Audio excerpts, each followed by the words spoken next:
Shalom, Bapak Ibu, Saudara-saudari, jemaat Tuhan yang senantiasa dikasihi oleh Tuhan kita Yesus Kristus. Puji dan syukur kita boleh bertemu lagi dalam Rehat Renungan Toraya edisi Sabtu 25 November 2022. Puji dan syukur karena kasih Tuhan kita diberi napas kehidupan untuk menikmati berkat-berkat Tuhan sepanjang hari ini. Marilah kita mengawali aktivitas kita sepanjang hari ini dengan terus bersandar pada kebenaran firman Tuhan. Sebelum kita membaca dan merenungkan firman Tuhan yang pada hari ini terambil dari Matius 24 ayatnya yang ketiga sampai dengan ayatnya yang ke-14. Marilah kita bersatu dalam doa. Kita berdoa. Terpujilah namamu ya Bapa, Allah Tuhan kami di sorga. Terima kasih untuk pemeliharaan-Mu yang sempurna bagi kami anak-anak-Mu.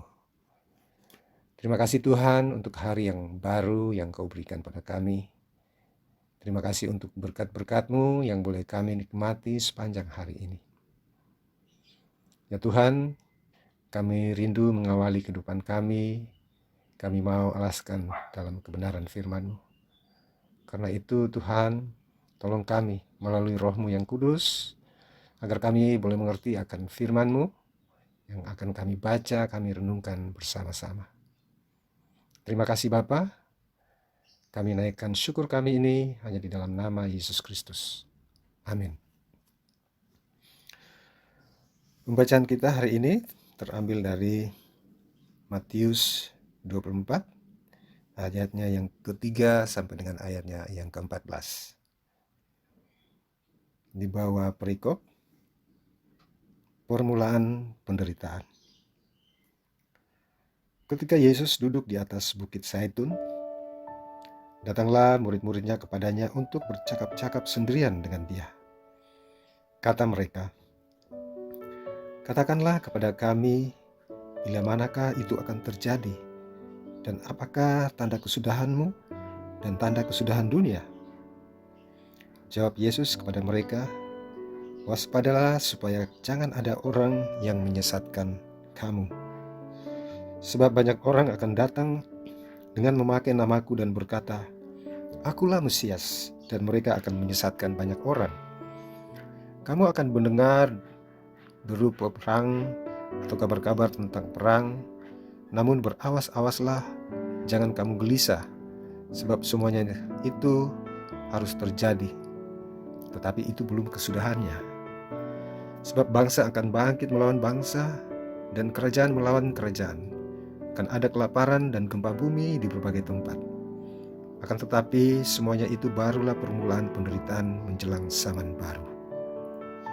Pada waktu itu kamu akan diserahkan supaya disiksa, dan kamu akan dibunuh dan akan dibenci semua bangsa oleh karena namaku. Dan banyak orang akan murtad, dan mereka akan saling menyerahkan dan saling membenci. Banyak nabi palsu akan muncul dan menyesatkan banyak orang. Dan karena makin bertambahnya kedurhakaan, maka kasih kebanyakan orang akan menjadi dingin.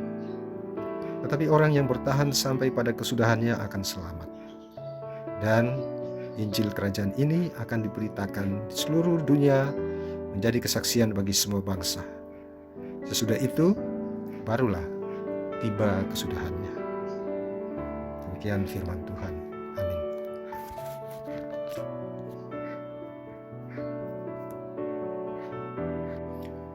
Renungan kita hari ini diberi judul Waspadalah, Matangkin Kumi.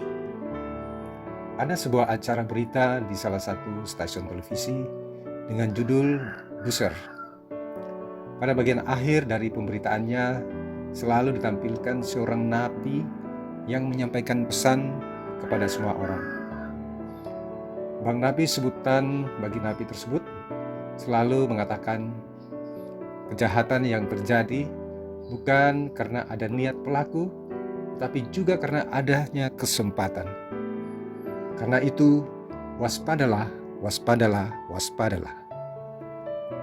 3 kali Bang Napi selalu menekankan tentang kewaspadaan kepada semua orang agar tidak menjadi korban dari suatu tindakan kejahatan. Demikian pula yang disampaikan Tuhan Yesus kepada para murid dan orang-orang yang mengikutinya. Tuhan mau mereka semua terus waspada pada orang-orang yang akan menyatakan kejahatan.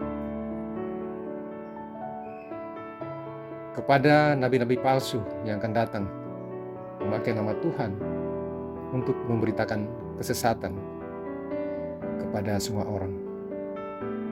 Terlebih karena pada waktu itu banyak peramal yang mencoba menebak akhir zaman. Kita juga perlu waspada dengan banyaknya pemberitaan firman Tuhan saat ini melalui YouTube yang dengan mudah kita mengaksesnya. Mereka beralasan pada kejadian-kejadian yang terjadi seperti peperangan, kelaparan, gempa bumi, dan banyak hal yang terjadi. Tetapi Tuhan menguatkan para murid dengan mengatakan bahwa semua hal itu akan terjadi. Tetapi itu baru permulaan. Masih banyak hal yang akan terjadi setelah itu. Tugas mereka atau para murid adalah terus waspada dan tidak mudah terpengaruh oleh pemberitaan nabi palsu dan peramal yang sesat. Mereka harus tetap setia sekalipun banyak penderitaan yang akan dialami. Demikian pula dengan kita semua, banyak penderitaan dan pergumulan hidup yang kita alami.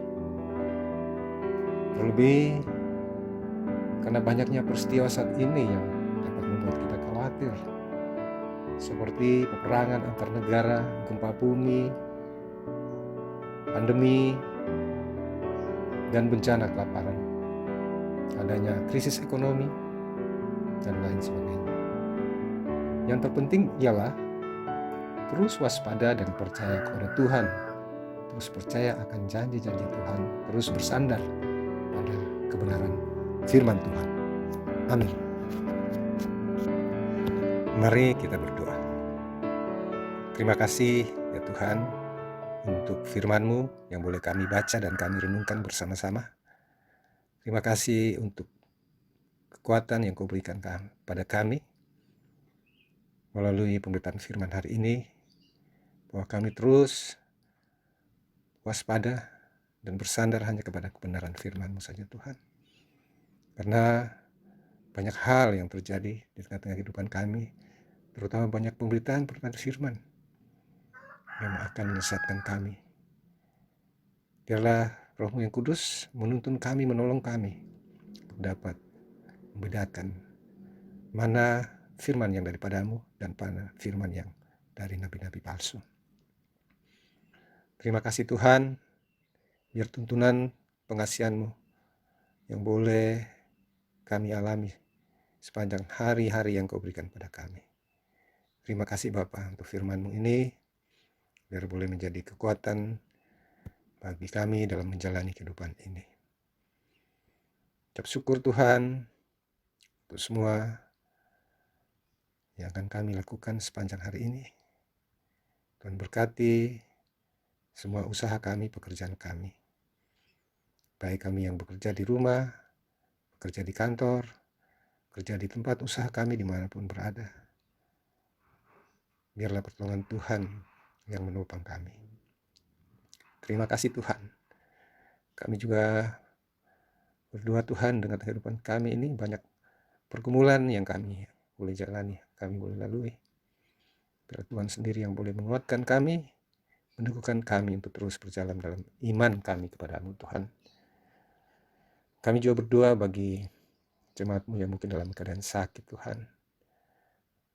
Kau-Lah tabib di atas segala tabib. Kau tidak pernah meninggalkan anak-anak-Mu Tuhan. Karena itu kami berdoa untuk Tante Esther, untuk Bapak Julianus Rompetasik dalam pemulihannya Tuhan. Tuhan berkati kedua anak-Mu ini Tuhan, untuk menjalani proses penyembuhan, proses pemulihan dalam pengharapan hanya kepada-Mu Tuhan. Kau Allah yang tidak pernah meninggalkan anak-anak-Mu. Terima kasih Tuhan, terima kasih Bapa.